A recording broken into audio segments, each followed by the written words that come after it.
అందరికీ నమస్కారం అండి. ఈరోజు మనం సిఎన్ చంద్రశేఖర్ గారు రచించిన దేముడు అనే ఓ చక్కటి కథను విందాం.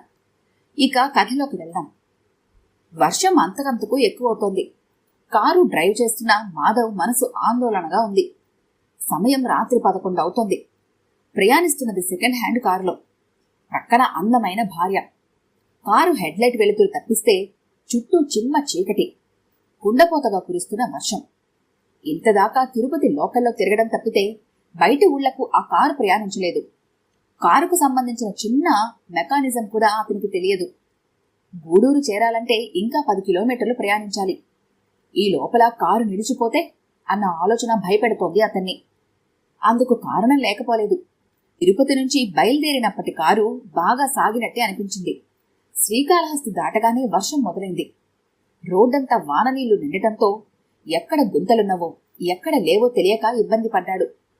నాయుడుపేట దాటినప్పటి నుంచి ఇంజన్ నుంచి ఏదో శబ్దం రాసాగింది. అప్పటినుంచి పట్టుకుంది అతనికి భయం. ఏమిటండి, వాన ఇంత పెద్దగా కురుస్తుంది?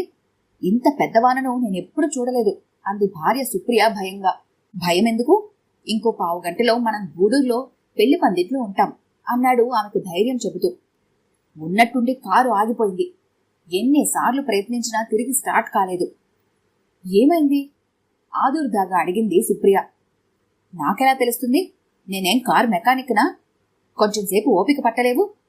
విసుగ్గా అన్నాడు మాధవ్. అతను ఆందోళన పడుతున్నాడని, ఇప్పుడు తనేం ప్రయత్నించినా అది అతని విసుగుని మరింత పెంచుతుందని ఆమెకు అర్థమైంది. అందుకే ఎదురుగా ఉన్న వెంకటేశ్వర స్వామి బొమ్మని చూస్తూ మనసులోనే ప్రార్థించుకోసాగింది. టైం చూశాడు మాధవ్. 11:30.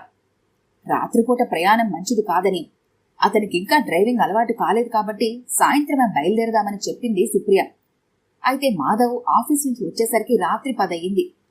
8 గంటలకు బయలుదేరి తిరుపతిలోనే ఓ హోటల్లో భోజనాలు ముగించి ప్రయాణం అయ్యారు. 15 గంట గడిచింది. కారు కదల్లేదు. వాన మరింత పెద్దదైంది.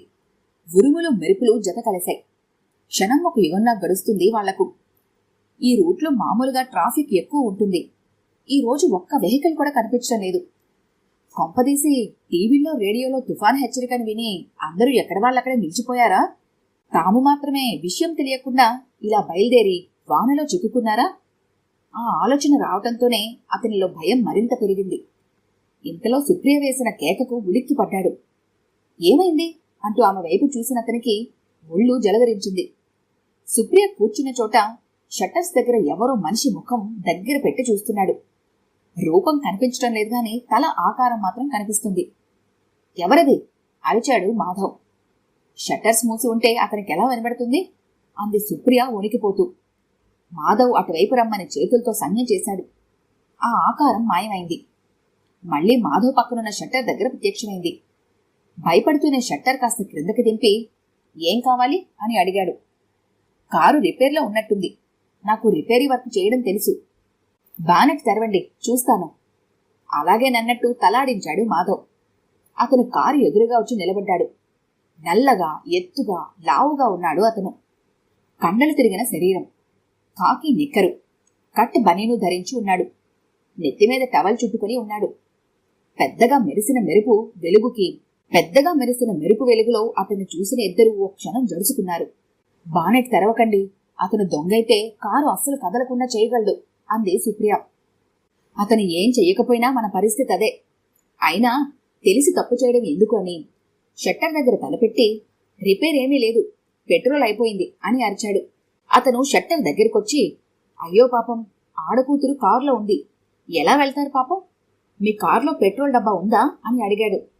ఆ ఉంది. ఉంటే ఇవ్వండి, మైలు దూరంలో ఒక పెట్రోల్ బంక్ ఉంది, వెళ్ళొస్తాను.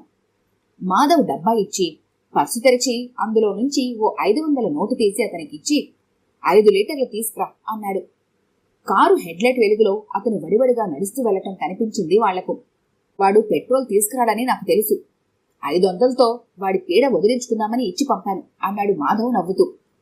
అతని వంక ఆశ్చర్యంగా చూసింది సుప్రియ. ప్రతి పైసాను ఆచితూచి ఖర్చు పెట్టి అతను పర్సు నిండా 100 రూపాయల నోటున్నా వెతికి మరీ ఆ 500 నోటుని ఇచ్చి పంపడం ఆమెకు అత్యంత ఆశ్చర్యాన్ని కలిగించింది. ఆమె ఆలోచన అర్థమైనట్టు చూస్తూ, ఆ నోటు చెల్లని నోటు అన్నాడు నవ్వుతూ. ఆమెకు నవ్వు రాలేదు. అతనంటే అసహ్యం కలిగింది. అమాయకంగా అంత వానలో పెట్రోల్ కోసం వెళుతున్న వ్యక్తిపైన జాలి కలిగింది. దాదాపు పావుగంట గడిచాక వెనుక ఓ వాహనం వస్తుండటం కనిపించింది అతనికి. ఏదో వెహికల్ వస్తోంది, బస్సో లారీయో తెలియటం లేదు. నువ్వు దిగి దాన్ని ఆపడానికి ప్రయత్నించు. ఆడవాళ్ళని చూస్తే ఖచ్చితంగా ఆపుతారు. నేనెంతలో డోర్స్ లాక్ చేసుకుని డిక్కీలోని లగేజ్ బయటకు తీస్తాను. కమాన్, క్విక్. 5 నిమిషాల తర్వాత వాళ్ళు ఆర్టీసీ బస్సులో ప్రయాణిస్తున్నారు. పెళ్లి ముహూర్తం ఉదయం 3 గంటలకు. పందిట్లో అందర్నీ పలకరించాక సుప్రియ తన బంధువులతో మాటల్లో పడిపోయింది. మాధవ్ మాత్రం ఓ కుర్చీలో కూర్చొని తనతో తెచ్చుకున్న పుస్తకాన్ని చదువుకుంటూ ఉండిపోయాడు. పెళ్లిలో బిజీగా తిరుగుతున్న చంద్రం కనిపించాడు సుప్రియకు. ఈ పెళ్లికి కూడా ఇన్ఛార్జివి నువ్వేనా అని అడిగింది సుప్రియ. ఏదో ఉడతా సాయం అన్నాడు నవ్వుతూ. చంద్రం 10-12 పెళ్లిళ్లకు ముఖ్య పాత్ర వహించాడు. అన్ని బాధ్యతలు తన నెత్తిన వేసుకుని పెళ్లిళ్లు జరిపించాడు. అతను లేకుండా బంధువుల సర్కిల్లో ఏ పెళ్లి జరగలేదన్నది వాస్తవం. అయితే అదో గొప్ప విషయంలా తను భావించడు. కొన్ని మంచి పనులు చేయడానికి భగవంతుడు కొంతమందిని ఎన్నుకుంటాడని, తను అలా ఎన్నికైన వాణ్ణని, ఆ విషయంలో మాత్రం తన అదృష్టవంతులని చెబుతాడు. సుప్రియ మాధవ్తో ఎన్నో పెళ్లిళ్లకు హాజరైంది. అయితే మాధవ్ ఏ పెళ్లిలోనూ కల్పించుకుని ఓ పని చేసింది లేదు. కనీసం తన సహాయాన్ని ఆఫర్ కూడా చేయలేదు. ఎవరితోనూ ఎక్కువగా మాట్లాడు. ఏమిటి ఆలోచిస్తున్నావు? నవ్వుతూ అడిగాడు చంద్రం.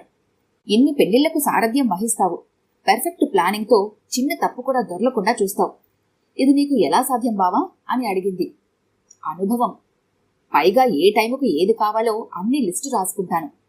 అయిపోయిన వాటిని రౌండప్ చేసుకుని ఉంటాను. నువ్వు గమనించావో లేదో గాని నేను పెళ్లి పందిని వదిలిపోవడం లేదు. కుర్రాళ్ల చేత పనులు చేయించుకుని మార్కులు నేనే కొట్టేస్తూ ఉంటాను. పనులు ఎవరైనా చెయ్యొచ్చు, మానిటరింగ్ చేయడం కష్టం. అందులో నువ్వు ఎక్స్పర్ట్వి. అవును గాని నీ భార్య చాలా మంచిదటగా అత్తయ్య చెప్పింది. అవును సుప్రి, ఆ విషయంలో నేనెంత అదృష్టవంతుడిని. మీ ఆయన కూడా మంచివాడని, నిన్ను బాగా చూసుకుంటున్నాడని విన్నాను. చాలా సంతోషం కలిగింది నాకు. అంతలో అతన్ని ఎవరో పిలవటంతో వెళ్ళిపోయాడు. చంద్రం సుప్రియకు మేనమామ కొడుకు. ప్రక్కప్రక్క ఇళ్లలో నివసించడం వల్ల చిన్నప్పటి నుంచి కలిసి ఆడుకున్నారు, చదువుకున్నారు. సుప్రియకు చంద్రం అంటే చాలా ఇష్టంగా ఉండేది. సుప్రియను చంద్రానికి చేసుకోవాలని చంద్రం తల్లిదండ్రులు కూడా ఆశపడ్డారు. అయితే మేనరకం వల్ల పుట్టబోయే పిల్లలకు ఆరోగ్యం సరిగ్గా ఉండదని సుప్రియ తల్లిదండ్రులు భావించటంతో పెళ్లి జరగలేదు. అయితే అందువల్ల సుప్రియ చంద్రంల మధ్య స్నేహం చెడలేదు. ఈనాటికి వారిద్దరికీ ఒకరంటే ఒకరికి అభిమానమే. అక్కడే నిలబడి ఆలోచిస్తున్న సుప్రియ దగ్గరకు మాధవ్ వచ్చాడు. ఏమంటున్నారు మీ బావగారు? అతని ప్రశ్నలో ఏదో శ్లేష వినిపించింది ఆమెకు. చంద్రం ఎన్నో పెళ్లిళ్లకు బాధ్యత వహించడం గురించి చెప్పి అతన్ని ఎలా చేయగలుగుతున్నావని అడిగాను అంది. ఒక్కో పెళ్లిలో బాగా కమిషన్ ముడుతుందేమో, అందుకే అంత ఉత్సాహం. లేకుంటే ఈ కాలంలో బాధ్యతలు ఎవరు తీసుకుంటారు అన్నాడు మాధవ్. అతని వైపు కోపంగా చూసి, అలా కమిషన్ తీసుకునే అవసరం అతనికి లేదు. అటువంటి ఆలోచన రాదు. ఇవ్వడమే తప్ప తీసుకోవడం తెలియదు తనకి అంది. మీ బావంటే నీకు చాలా ఇష్టంలా ఉందే, అతన్నంటే అంత కోపం వస్తుంది నీకు? మంచితనం అంటే ఇష్టం. సరే గాని పదండి, ముహూర్తం టైం అవుతుంది, పందిరి దగ్గరికి వెళ్దాం అంది టాపిక్ మారుస్తూ. నీ బంధువుల పెళ్లి కాబట్టి నువ్వు బిజీగా ఉంటావు, నాకేం తోచక చస్తున్నాను ఇందాకటి నుంచి అన్నాడు. సారీ, ముహూర్తం కాగానే వచ్చి మీ పక్కనే కూర్చుంటానుగా, కొంచెం సేపు అడ్జస్ట్ చేసుకోండి ప్లీజ్ అంది అభ్యర్థనగా. అయితే తర్వాత అతని దగ్గరకు వెళ్లే అవసరం ఆమెకు లేకపోయింది. అందుకు కారణం జ్యోతి. సుప్రియ, ఈవిడి పేరు జ్యోతి, మా ఫ్యామిలీ ఫ్రెండ్స్. సుప్రియకు జ్యోతిని పరిచయం చేశాడు మాధవ్. నమస్తే, మీ గురించి మా వారు ఎప్పుడూ చెప్పలేదు నాకు. గూడూరులోనే ఉంటున్నారా? అవునండి, ఈ వీధిలోనే మా ఇల్లు. మాధవ్ను చిన్నప్పుడెప్పుడో చూశాను. అప్పుడెట్లా ఉన్నాడో ఇప్పుడు అలానే ఉన్నాడు. అందుకే అతను నన్ను గుర్తుపట్టకపోయినా నేనే గుర్తుపట్టేశాను. ఆడవాళ్లలో చాలా మార్పులు వస్తాయి కదా అన్నాడు మాధవ్ నవ్వుతూ. ఆ తర్వాత మాధవ్ జ్యోతి మాట్లాడుకోవటం, నవ్వుకోవటం దూరం నుంచి చూస్తూనే ఉంది సుప్రియ. భర్తకు విసుగు కలగకుండా మంచి కంపెనీ దొరికినందుకు ఆమె తృప్తిగా నిట్టూర్చింది. 4 గంటలకు మాధవ్ సుప్రియ దగ్గరికొచ్చి, పెళ్లి అయిపోయింది కదా, మనం బయలుదేరేసరికి 9 దాటుతుంది.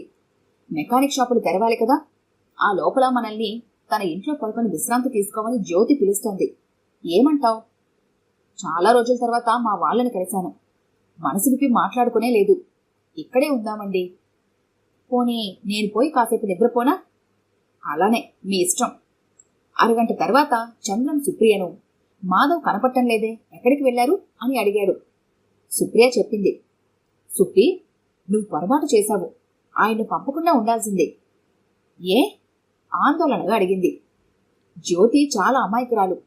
చింతచిగురు పులిపని, చీకటంటే నలుపని చెప్పిందే తెలియని పిచ్చిపిల్ల అని ఓ పాటుంది, విన్నావా? అంతటి అమాయకురాలు. తన అమాయకత్వం వల్ల ఎన్నో సమస్యలు తెచ్చుకుంది. అయినా ఇప్పటికీ ఆమెకు ప్రపంచం అంటే ఏమిటో తెలియటం లేదు. ఈమె గురించి బాధపడి పడి తల్లిదండ్రులు పోయారు.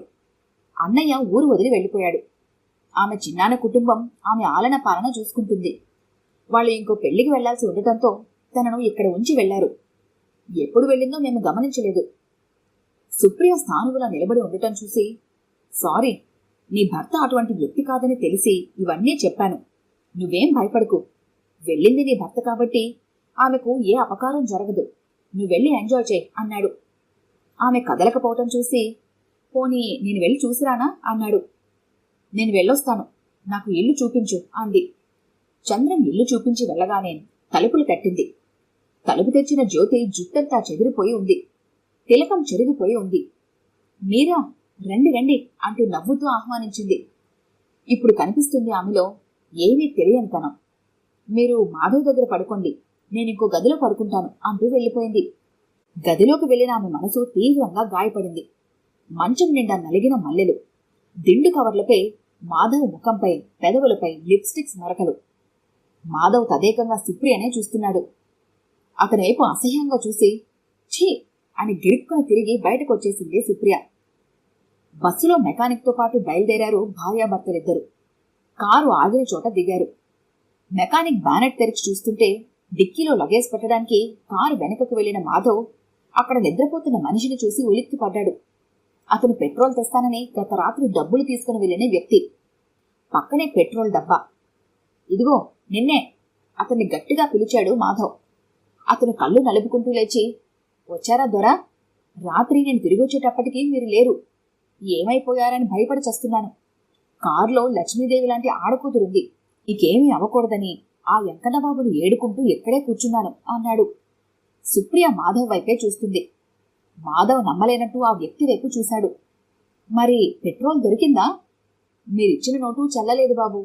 నేను ఆడి కాళ్ళొట్టుకొని తర్వాతొచ్చి ఇస్తానని అడుక్కున్నా ఇవ్వలేదు. నా ఏలి ఉంగరం ఆడి దగ్గర ఎట్టి తెచ్చాను అంటూ చెల్లని నోటు మాధవ్కిచ్చాడు అతను.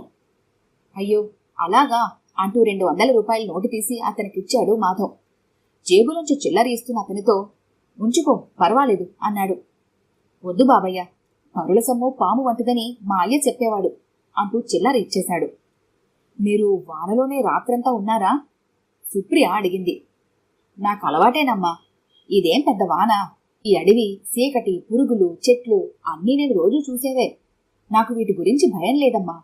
నేను భయపడేది ఒకరిని చూసే. ఎవరిని? ఆతృతగా అడిగింది. మనిషిని.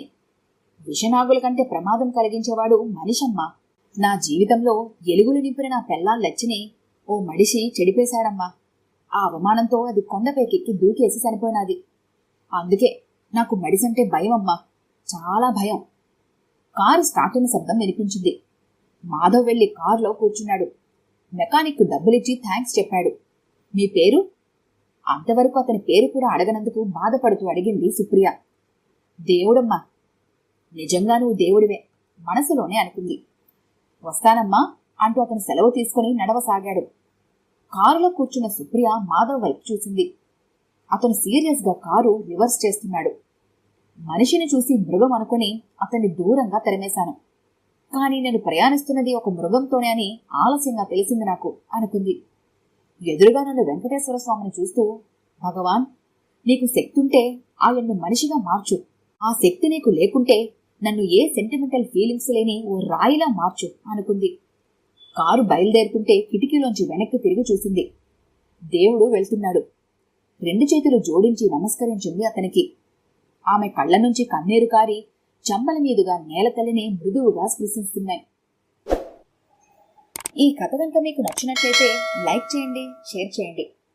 మరిన్ని ఇంట్రెస్టింగ్ కథల కోసం మా ఛానల్ని తప్పకుండా సబ్స్క్రైబ్ చేసుకోండి.